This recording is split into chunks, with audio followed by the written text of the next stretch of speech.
at some point when my dad was he's kind of like Solomon in some ways, because he was very smart, very wise. To me, he didn't follow his own advice. So he would say things to me that were correct, but he wasn't doing it. And so at some point I decided, all right, screw it. I know he's right. I don't want to do it in spite of him. I want to just go the other direction in spite of him. But I realized, all right, I need to make the wise decision regardless of what he does. And I couldn't quite articulate it at the time, but I was choosing an internal locus of control versus an external locus of control. And this idea is that with the external locus of control, I'm yielding control of my life to the outside world, to other people, to circumstances, whatever. Whereas an internal locus of control approaches things with the mindset of, you know what, I can't control everything, but I can control me. And so I'm going to do what I can with me and leave the rest up to the universe or God, in my opinion. And so that to me was massive. I mean, I remember the moment where I was like, all right, screw it. I'm not going to go the drug and alcohol route.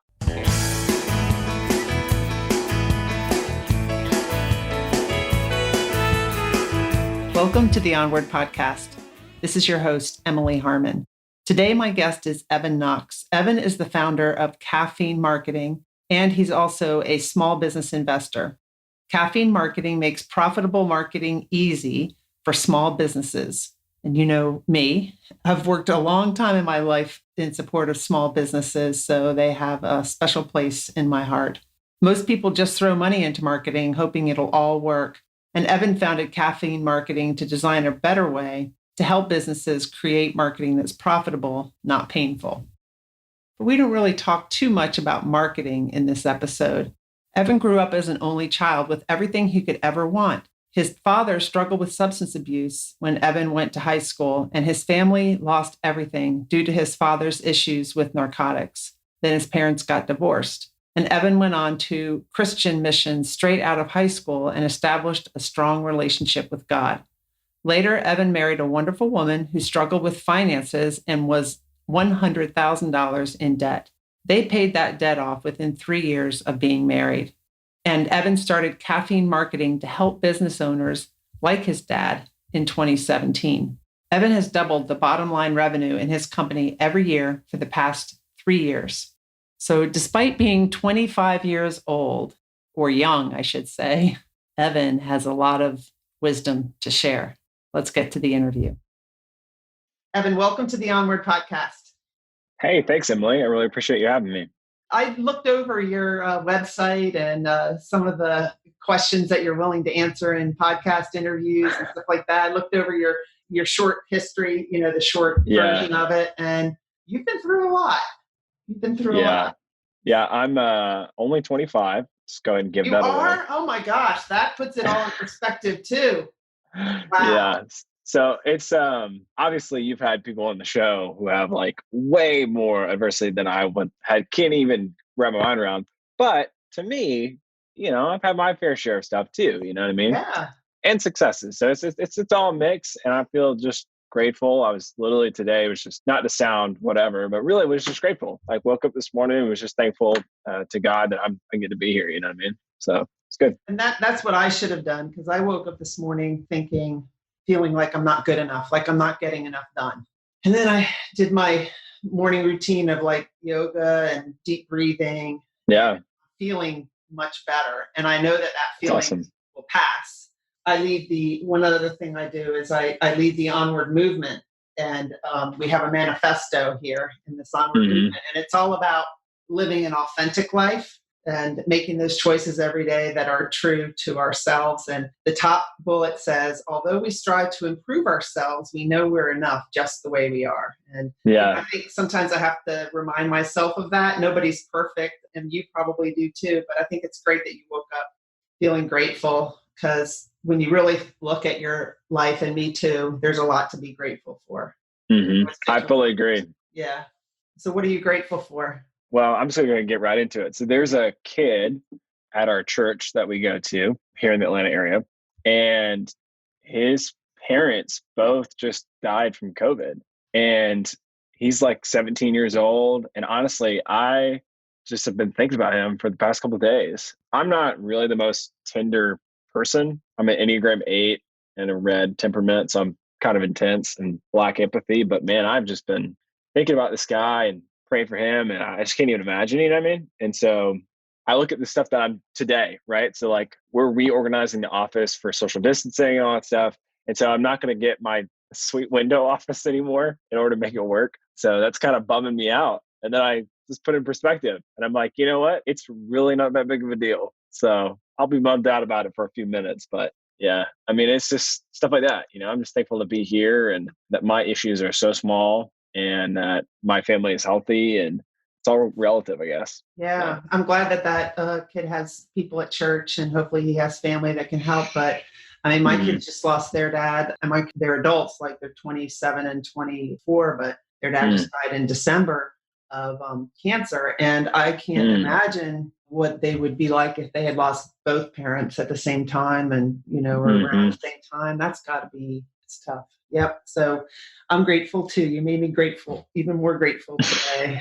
So tell us a little bit about your story, your life story. So I feel like I've, just over the years, I feel like I've shared it so many times. So sometimes if I say it and I realize it sounds almost callous in a way, or if it sounds just like factual, it's just because I don't know, it's my story, you know what I mean? So I grew up in the Atlanta area. I grew up in a fairly affluent neighborhood. My dad owned a diamond wholesale company and also worked at my grandfather's jewelry store. So we were just pretty well off. I was an only child, so they didn't have like a bunch of expenses for multiple kids. They just had one. And so I really just grew up with everything I ever wanted and needed. And I remember stuff started to get a little hairy when I was like 11 or 12. I was kind of picking up on stuff. And I remember one time, it's funny because I'm a fairly confrontational person now, but just to look back. And I remember one time my parents were arguing and I just walked in the room while they were arguing and I like overheard it or whatever. And I was like, you guys have to promise me you'll never get a divorce. And I remember that moment. I remember where I was at, all that stuff. And then fast forward to like stuff just starts really getting out of control when I hit high school, and I can't quite wrap my arms around what's happening. You know what I mean? Like, but I know something, like my dad is doing something sketchy. Like, I don't know quite what it is. It's not until a little bit later in high school that I find out, okay, he's doing drugs, definitely doing crack. I don't know what else he's doing. And he was a high functioning drug addict for a little bit. And then eventually he couldn't make all the plates spin. So we lost everything. My parents got a divorce. We went from having a regular house, a lake house, timeshare, all vacation stuff, all that jazz. So literally the banknote being on the door. And my mom and I having to move out, and my mom getting a job at a customer service thing just so I could finish out high school and see if I could sneak in to stay my senior year at that high school that I grew up in, because we couldn't afford to live in that area anymore. So she was like, if I could just get him to start of senior year, then we can move and he can commute in. So it was really tough and that's awful really and hard. stressful. So yeah. For especially your age, because you just feel so out of control. You can't control it, and see your family all falling apart. And how did you react? How did you handle it? Did you turn to drugs or alcohol or anything, or how did you handle the stress? I feel like there were a couple times I thought, you know what, I could head that direction. That's certainly a possibility. But the thing that was really well timed, I guess, or felt like there was some divine intervention, was that I discovered like Christianity. And my parents had gone to church, but it was like we just go to church, like a cultural thing. And my mom is a Christian too. And it just wasn't, to me growing up, my perception is it wasn't like a super serious thing that we were in. And so I really kindled this faith and relationship with Jesus when I was entering high school or the end of middle school. And I was at a crossroads and I thought, you know what, I can either lean into this because I know that this has brought me life so far, or I can deal with my problems the other way. And I can lean into girls and drugs or alcohol or whatever. And I just thought, you know what, I really think that I found life in this relationship with Jesus. And then also, I really don't want to make the same mistakes my dad is doing. And were your friends that you were hanging out with, they were more into Jesus and religion and everything than they were drugs? And looking back, I've kind of realized that I've not quite fit the mold in a lot of ways. So I even felt that in high school. Like I had friends in multiple friends groups, you know what I mean? So I was a football player. So I was like, pretty good friends with a bunch of football players, which was not a religious community by any means. That's not to say you couldn't be a Christian football player, but that I didn't Right. get that vibe. And then, yeah, I had my church friends. One of my best friends, actually, we work now at the same place, which is super cool. We went to the same church growing up. And yeah, I mean, it was a mix of friends. Looking back, my friends would say that I was kind of the one in that spiritual group that was leading that. But I think that was because to kind of put it this way. So my dad, my earthly dad, was really struggling. And so I found like love and affirmation and purpose and security in my heavenly father. And so I Uh-huh. thought, you know what? I just became in love with God, to lack of a better word, because I just was experiencing this unconditional love from him where I wasn't getting from my dad. And so I was just fired up. Like I was That's just like wanted awesome. all my friends to know about Jesus because I just had experienced so much grace. So yeah, I think that definitely helped me stay out of trouble. I think also I didn't, this is another thing, the being out of control thing that you mentioned. I Hmm. didn't ever want to be out of control. And so like if I was doing drugs or if I was on drugs, I was out of control. Like I never did like drugs, Uh-huh. but like I knew that I would not be able to control myself like I like, as well as with alcohol. Like if I drink too much alcohol, I would be out of control. So it was multifaceted, but I would contribute most of it to that faith. And then yeah, some to friends and That's great. yeah. Yeah. Okay. So you graduated from that high school? Yes. Okay. My dad actually got out of jail on the day of my graduation, which was so fascinating because I had just tried to forgive him as much as I could in that season. Not to sound, I'm not trying to like be overly religious here or whatever, but like I felt like there's multiple times I felt like I was talking to God, and I'm not sure that God was really talking to me, but I was just talking to him. And I just kept thinking, man, I do not want to forgive my dad because there were so many times that he didn't show up. He would blame stuff. We were losing everything. It just was like, it was a lot to forgive somebody for. And I thought, I really don't want to forgive him. He does not deserve my forgiveness. And I felt like the only time I've really ever kind of heard God, quote unquote, is I felt like when I said, hey, my dad does not deserve my forgiveness, I felt like God was like, hey, you didn't deserve it either. And I gave it to you anyway.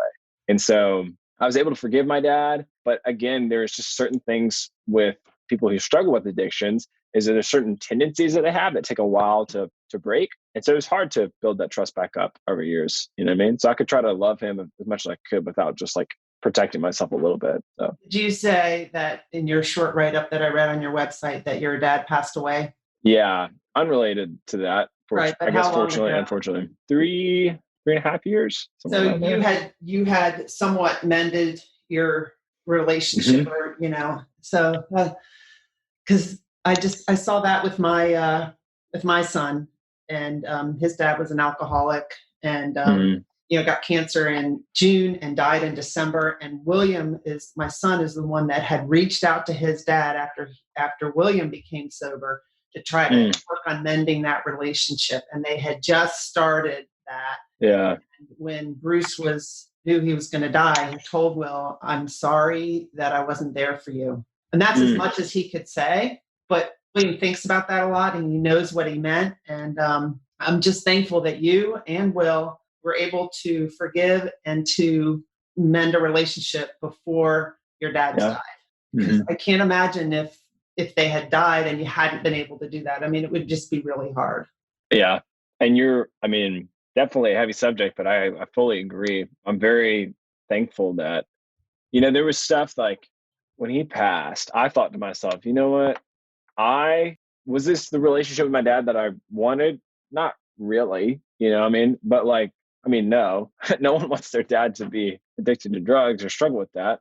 But I thought, I did the best that I could at every turn. I forgave. I tried to mend. I was definitely not perfect. As a teenage guy, got an ego. Yeah. I'm not perfect, but man, I had peace that like, you know what? I did the best that I could. And I'm thankful that we had those moments. So yeah. And there's good things from it, but one thing I would say too is you're 25, my son's 26, going to be 27 this month, and we were going through his dad's house and cleaning stuff out, Mm, and he started to realize how much he didn't know about his dad because yeah. you're a teenager. A lot of times it's all about you or your life or whatever, and Yeah. you don't really look at your parents as people.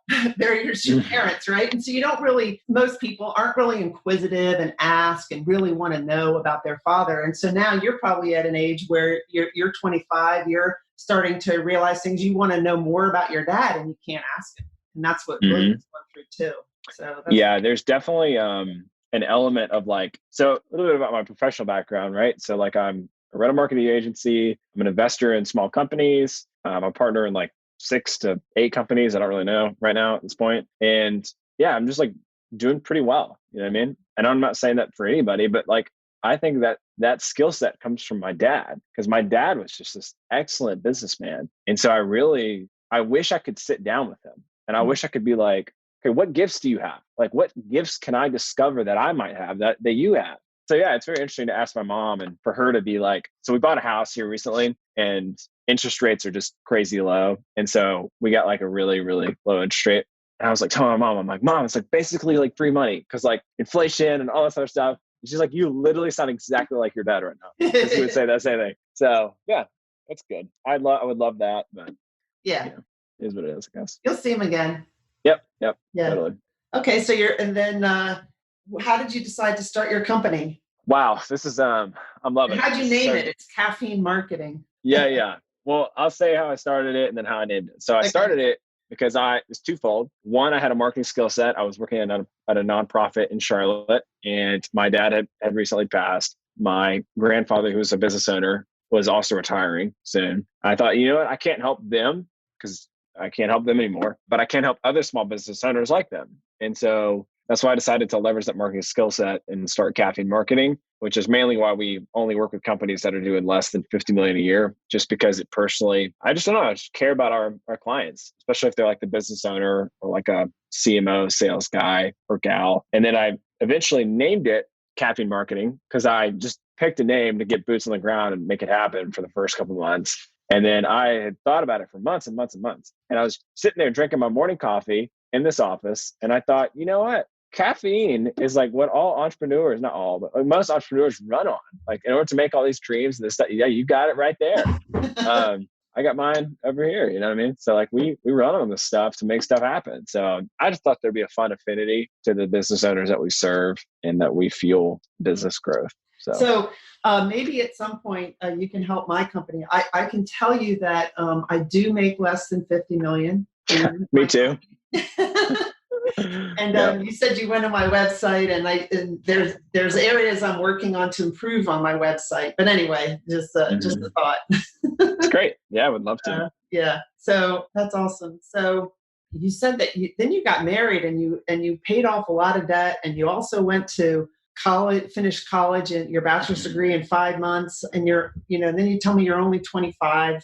You got to explain that to me, how you did all that. Well, maybe I can't quite explain most things, but I'll try to explain the order of events and maybe that will help. But I left high school and it was like I mentioned, it was a nice area. And so I was one of 4 people out of a class of like 700 plus people to graduate who did not go directly to college. And I remember my principal pulling me in the office and I knew him because he had been our principal for elementary school, middle school, and high school. So his name is Gary Davidson. It was Shout out to Gary. School? Was it private? No, it was public school system, but he just kind of he got promoted along the way. You know what I mean? And he's still the principal there, so it's just super cool. Great guy.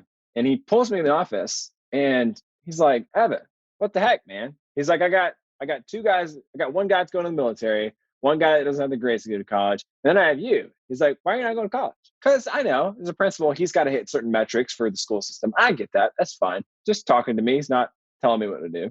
And I was like, well, this sounds crazy, but like, I just feel like at 18, now is the best time if ever for me to go like do mission work. You know what I mean? Like, let me go live overseas or something. And so I joined an organization called YWAM, went and did that right out of high school. And so I didn't get my American degree or whatever. And so then where's that? When you did that organization, where did you go? Did you go overseas somewhere? Yeah. So I went to Australia and I did like my training in Australia. And then I went to Thailand for what we would call outreach. And it was a blast. It was humbling. My heart and mindset completely shifted, was exposed to incredible people and also extreme poverty. And I think those 2 things wrecked my world because I just remember I would see people on the streets where you would think that they were dead. This is hopefully not too graphic, but like you could see through their skin because it was rotting off because they were so poor and just, it was heartbreaking. And so I had to reconcile that. Yeah. I had to reconcile that with my worldview and all this stuff. So did all of that. Awesome. And then I eventually go to Colorado and I ended up working at a church out there. And that's where I met my wife. And I knew this, it wasn't a surprise to me when we were getting married. But yeah, she had about $90,000. She originally had like $100,000 in student loan debt, but she had around $90,000 between student loan debt and car debt. And that to me was super, super tough to swallow because I had just lived super frugally, especially with my experience with everything getting foreclosed on. I mean, like I didn't like that at all. And I remember thinking, all right, we can figure this out. We're going to do it. And so we moved to Charlotte, worked at that nonprofit, and then moved down to Atlanta. And long story short, we ended up paying all the $90,000 off within 3 years, which is super cool. And also during that time frame, I started Caffeine, which is really cool. So I was trying to learn to scale a company and grow a company while also paying off this debt. So it's very hard to balance. How do I reinvest back in my company, or do I just take it and put it towards debt? And then the other thing is we were probably $20,000 or $30,000 left in the payoff amount for our loans, and I didn't want to get a degree until we had paid that off. I'm not against I mean, I think it's unnecessary for some occupations, but that's a whole nother conversation we can go through. But I do think for me, I thought, you know, I don't want to get this until we could pay this off. I don't want to take on any loan debt. And then I eventually found a school where I could pay an online school where I could pay per semester. So it's priced like a normal college, but you can take as many classes as you want instead of paying per semester hour credit. So like some colleges you pay $144 per hour credit or whatever. This one you paid to be in the school for 6 months at a time for whatever. And I thought, you know what? I bet I could do the whole thing in 6 months. And I talked to them and they were like, well, the shortest anyone's done it is like a year and a half or a year, whatever. And I was like, watch me. And that was fun. It was tough, but it was fun for sure. So you had like a third you were able to test out of a lot of classes because you studied marketing and you were setting up a marketing company. Yes. Yeah. Like we were talking earlier, a couple of things were great about that. One, my wife was very understanding, and we just thought, you know what, we're going to choose. It's this principle of short-term versus long-term pain. We can have the short-term pain for 6 months of just like me crushing it and just working as hard as I can, or we can have the long-term pain of this lasting 4 years. And I thought, you know what, let's just hunker down for 6 months and make it happen. And then the other one was, can I leverage my business in some way to help me make this go faster?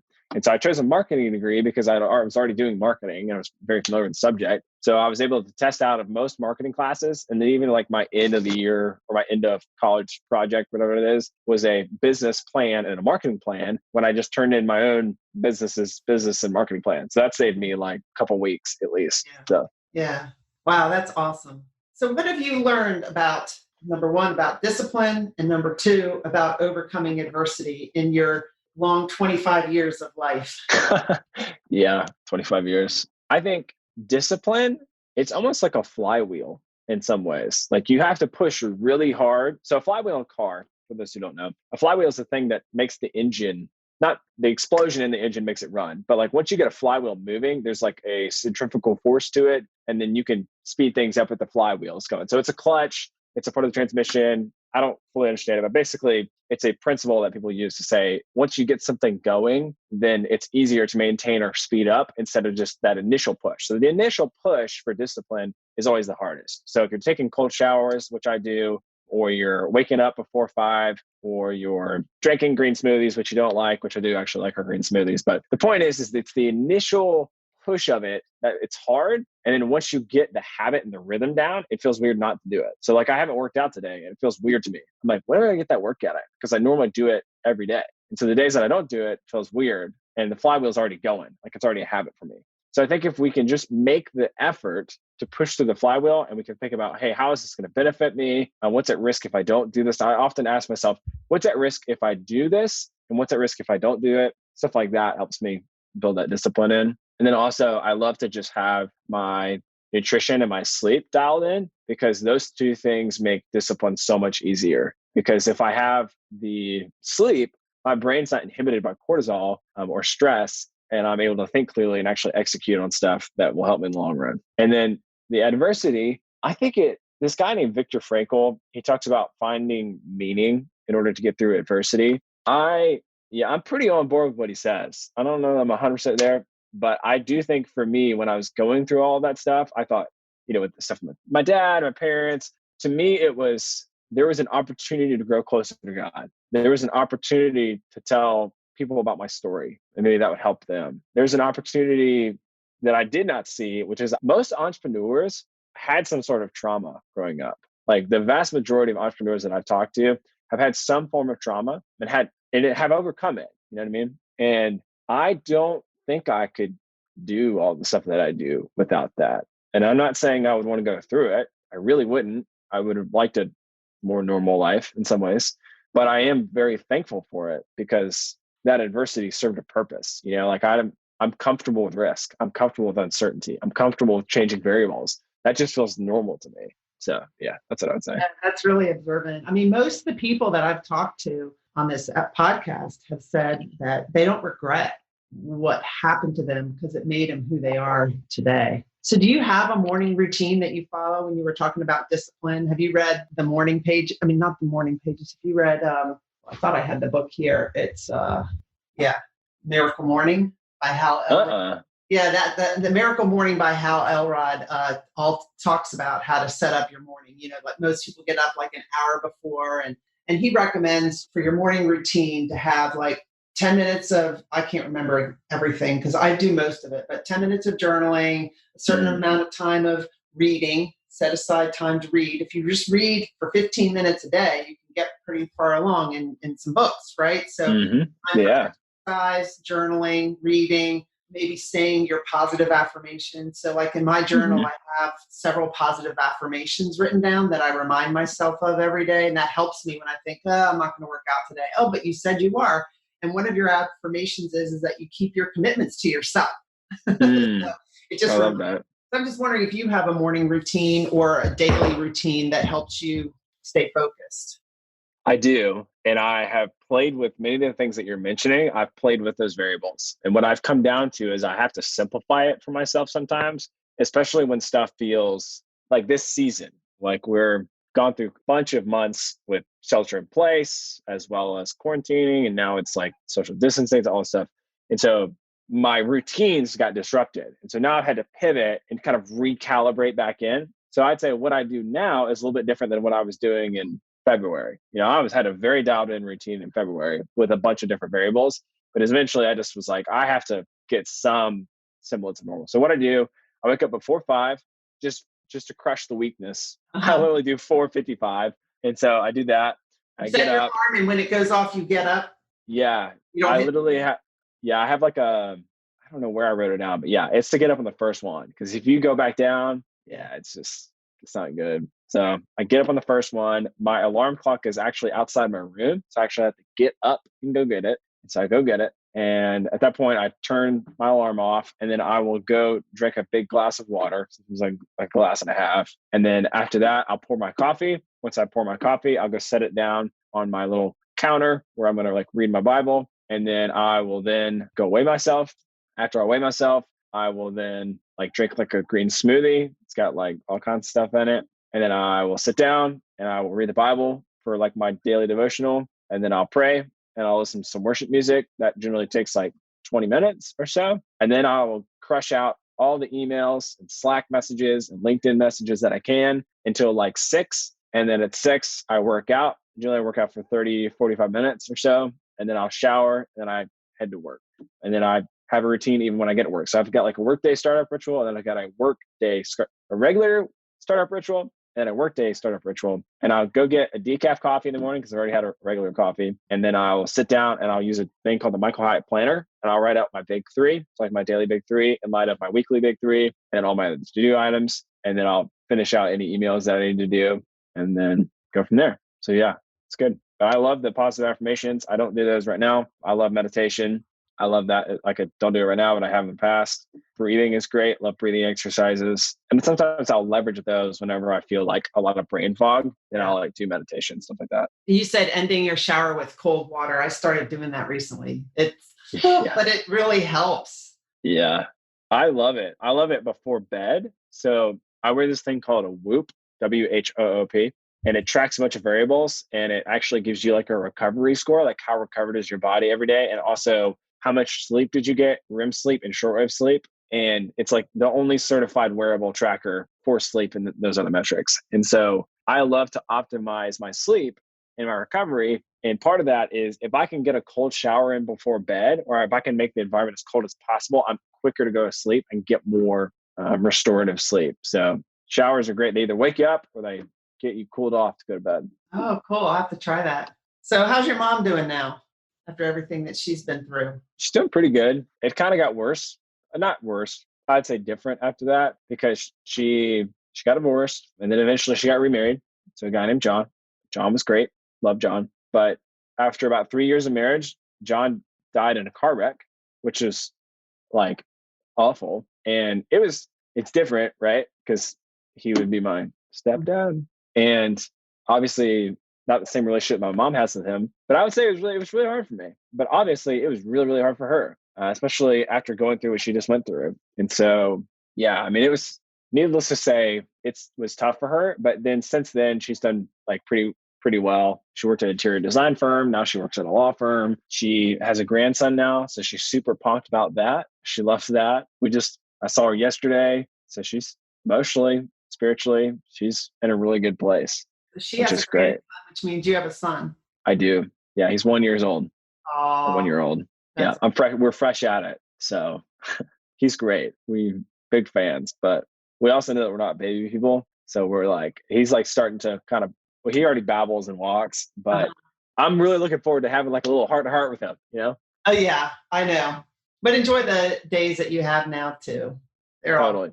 They're all good. They grow up so fast. My son used to be a baby and now he's 27 almost. So it's crazy. Right before your eyes, before you know it. All right. Well, you've shared so many good tips about discipline, about overcoming adversity. I think mindset, even though we didn't use that term mindset. Any other tips that you want to share with the listeners, and then also share how people can find you? And I'll put it in the show notes as well. Yeah. Two things come to mind that I feel like are important in my story. One historically, and one definitely present day. At some point when my dad was he's kind of like Solomon in some ways, because he was very smart, very wise, but never fought. To me, he didn't follow his own advice. So he would say things to me that were correct, but he wasn't doing it. And so at some point I decided, all right, screw it. I know he's right. I don't want to do it in spite of him. You know, I want to just go the other direction in spite of him.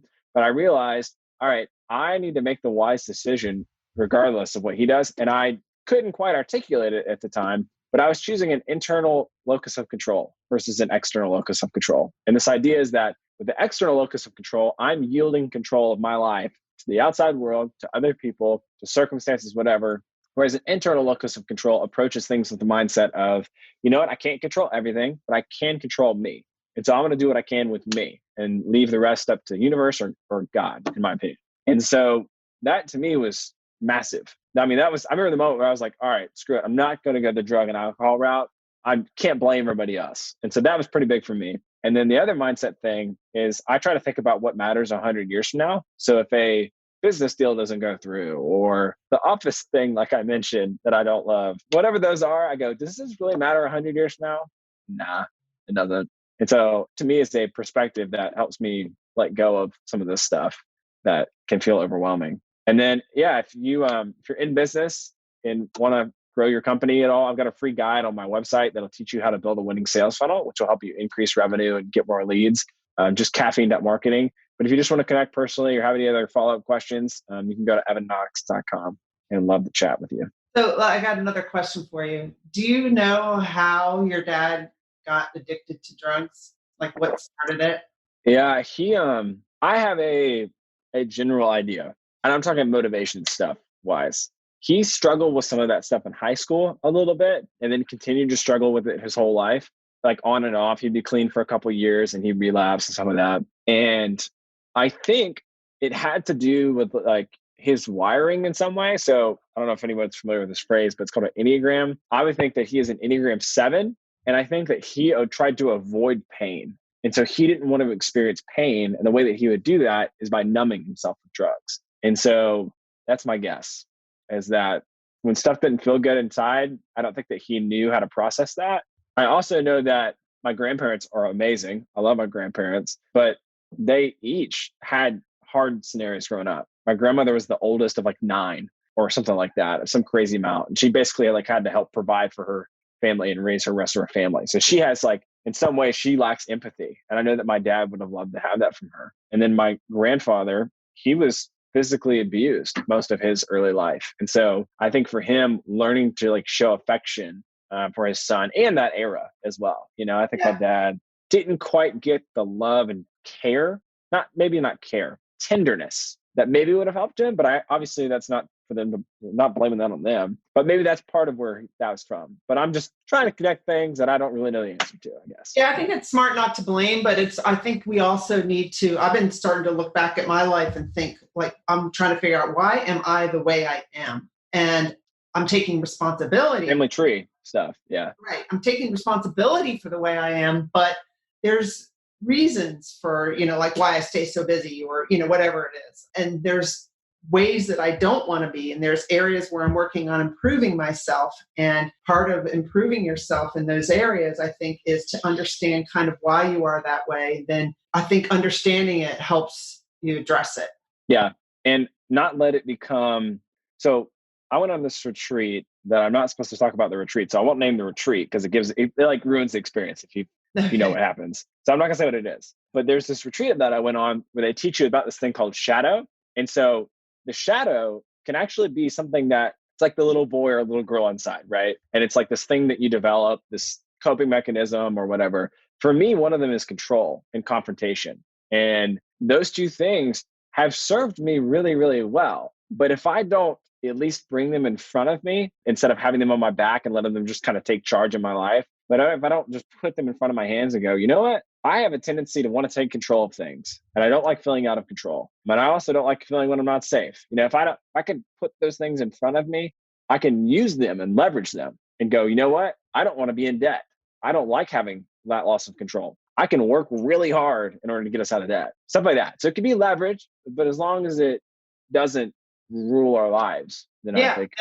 So for my example, my parents, I feel, really pushed me. And so I was playing basketball and I was all, even though I was good, I was always trying to improve. My dad would say, remember that time when you went left? If I had scored 40, 50 points in the game, remember that time you went left? You should have gone right. And so I'm always looking to improve and I'm always looking to achieve. And can be really good. That's how I went so far in my career and everything. But then also it can lead to not feeling good enough, not taking credit, not slowing down and being grateful, not looking at the small wins and feeling good about those. So bringing that out and understanding why I am that way helps me to not be that way.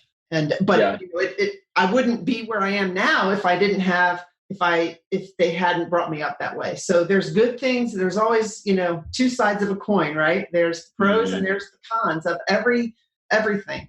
Yep. 100%. And I think that's a very nuanced way to look at it. So I love that perspective. Yeah, but I'm figuring it out at age 57 and you're 25. So I'm still figuring it out. 57. Thanks. Thank you, Evan, for being on the Onward podcast. Yeah, thanks for having me. I learn from every one of my guests, and that's why I love hosting this podcast. I can't believe we're coming up on 100 episodes. We're getting close. I got to figure out a special way of celebrating that big milestone. How do you like the podcast? Can you send me some feedback? Message me on LinkedIn, message me on Facebook, send me a message on Instagram, or leave a review wherever you listen to the Onward podcast. From time to time, I do get messages letting me know how this podcast is helping people live their lives in a more authentic way and helping them overcome adversity. And those stories keep me going because, I'm sitting here in my office in front of a computer recording, not really knowing everybody who's listening. And I'd love to get to know the Onward podcast listeners better. One thing I wanted to announce is this week I'm kicking off the Onward Accelerator VIP program. It's a coaching program, and the coaching program will help you develop a personal path to fulfillment. And it will help you embrace authenticity, release the fear of judgment so that you can pursue your dreams with confidence. We'll go through so many different assessments: assessment of self that will lead to knowledge of self, assessment of a self that will lead to believing in yourself and give you confidence in yourself. I'm excited to see where we can take this Onward Accelerator program, and I hope you will join me. Want to learn more about it? Just go to my website, emilyharmon.com, and schedule a personal complimentary 15-minute coaching call. Thank you for listening. Have a wonderful day.